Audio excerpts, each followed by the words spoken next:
Hello दोस्तों, नमस्ते प्रणाम। हम किरण शर्मा, हम मंजू शर्मा अपना यूट्यूब चैनल पर सबके स्वागत करे छी। नमस्ते प्रणाम सब दीदी भाजी के प्रणाम, सब यूट्यूब फैमिली के प्रणाम, जते दाई माई दीदी चाची भैया सब गोटे के सबके प्रणाम करे छी। और हम दोनों देवरानी जेठानी बहुत दर्दनाक बेटी विवाह गीत मनावा जा रहा है।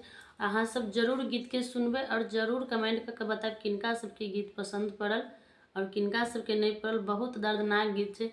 एक बाबा जाय छथिन बेटी के लेल दुल्हा खोजे, कहीं नहीं उनका मन जोकर और बेटी जोकर दुल्हा भेटे छथिन। निराश भ के बाबा घर आबि के सुत रहे छथिन। लेकिन अहाँ सब पूरा गीत सुनबे तो जरूर समझ जेबे, लास्ट तक जरूर सुनब, प्यार आशीर्वाद जरूर देब। बेटा वाला के हर जगह प्रणाम करे छी कि एते बेटी वाला के निराश नहीं करियो, कनी दहेज कम करियो, कि बेटियों वाला के हौसला रह दियो कि बेटी छे उनका घर में तो लक्ष्मी छे।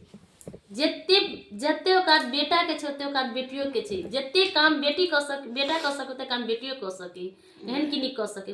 बहुत प्यारा सा गीत है, बहुत दर्दनाक है। जरूर सुनो, जरूर कमेंट करो। पीपर का